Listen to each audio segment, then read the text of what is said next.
दोस्तों, कराची साहिल समंदर पर वाक़ है। बुहरे अरब में कुछ दिन पहले एक साइक्लोन बनना शुरू हुआ जिसे बाइपर जॉय का नाम दिया गया।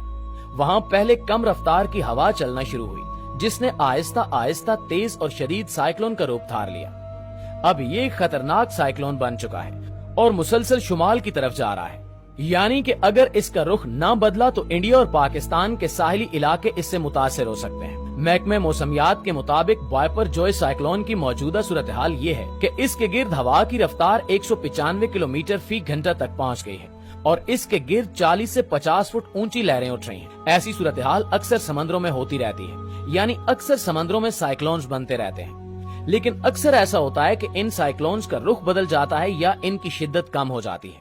लेकिन परेशानी की बात यह है कि इस साइक्लोन जिसको बाइपर जॉय का नाम दिया गया है, इसकी शिद्दत कम नहीं हो रही और न ही हवाओं का रुख तब्दील हो रहा है। 6 जून को यह साइक्लोन बना और तब से मुसलसल शदीद होता जा रहा है और मुसलसल शुमाल की तरफ बढ़ता जा रहा है। रिपोर्ट पेश की गई है कि अगले 3 दिन मजीद ये साइक्लोन शुमाल की जानिब बढ़ता रहेगा और अगर इसी रफ्तार के साथ ये आगे बढ़ता रहा तो 12 से 16 जून के दरमियान ये साइक्लोन इंडिया और पाकिस्तान के साहिलों से टकरा सकता है।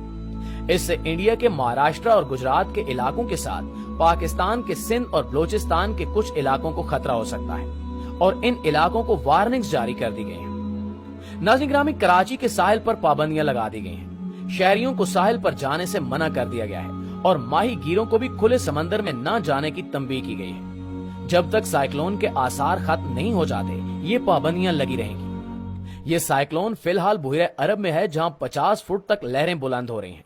अगर ये साइक्लोन कराची तक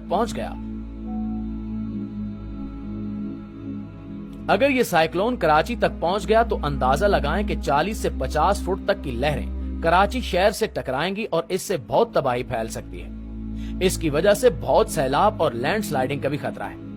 इसके अलावा एक बात यह है कि कराची सतह समंदर से नीचे वाक़ है, जिसकी वजह से अगर पानी शहर में दाखिल हुआ तो बहुत नुकसान होगा।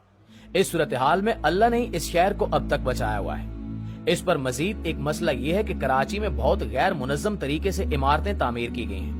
जो मंसूबा बनाया गया था जिसके तहत इमारतें तामीर होनी चाहिए थी, इस पर बिल्कुल भी अमल नहीं किया गया और निकासी के निजाम के लिए जो जगह रखी गई थी इस पर भी इमारतें बना दी गई हैं। इस तरह पानी की निकासी का सही इंतजाम भी ना हो सका।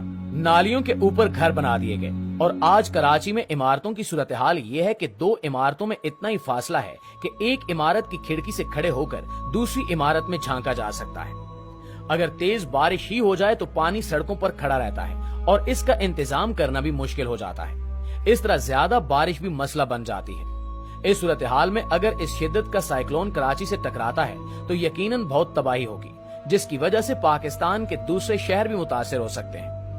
सन 2000 के करीब एक शख्स ने कहा था कि कराची शहर 2040 और 2050 के दरमियान मुकम्मल तौर पर खत्म हो जाएगा। अब तक इस शहर को बहुत नुकसान पहुंचाया जा चुका है। इंतजामिया से लेकर तामीरात तक कराची अपनी मौजूदा सूरत हाल से कई गुना बेहतर हो सकता था अगर सही तौर पर इसका निजाम चलाया जाता, लेकिन तकरीबन हर हुकूमती नुमाइंदे ने इसे नुकसान ही पहुंचाया है। खुदा हमारे वतन को अपनी हिफ्ज़ो अमान में रखे। नाज़रीन, इस साइक्लोन का नाम बांग्लादेश की तरफ से रखा गया है। दरअसल साइक्लोन और तूफानों को मुख्तलिफ नाम दिए जाते हैं ताकि तूफान के बारे में सही तौर पर इल्म रखा जा सके। ये काम एक तंजीम करती है और मुख्तलिफ ममालिक जिनमें पाकिस्तान, बांग्लादेश और इंडिया के अलावा 10 मजीद मुल्क भी शामिल हैं। ये सब ममालिक कुछ नाम तजवीज करते हैं जो कि तूफानों और साइक्लोन्स को आइडेंटिफाई करने के लिए इस्तेमाल किए जाते हैं। इस साइक्लोन का नाम बाइपर जॉय रखा गया है जो कि बांग्लादेश की तरफ से तजवीज किया गया था। इससे पहले सितंबर से अक्टूबर 2019 में बुहरे अरब में एक साइक्लोन आया था जिसने सिंध और बलोचिस्तान के इलाकों को मुतासिर किया था। अब तक के सबसे ज्यादा तबाहकुन साइक्लोन की बात करें तो 12 नवंबर 1970 को इंडिया और मशरकी पाकिस्तान से टकराने वाला भोला साइक्लोन अब तक रिकॉर्ड किया जाने वाला सबसे ज्यादा खतरनाक साइक्लोन था। भोला साइक्लोन से कम 3 लाख लोगों की मौत हुई। 1970 में बहरे हिंद में आने वाला ये छठा तूफान था और इसको तारीख का सबसे जानलेवा साइक्लोन माना जाता है। इनके अलावा भी दुनिया में कई तरह के तूफान आए जिनकी पहचान के लिए मुख्तलिफ नाम भी दिए गए। कुछ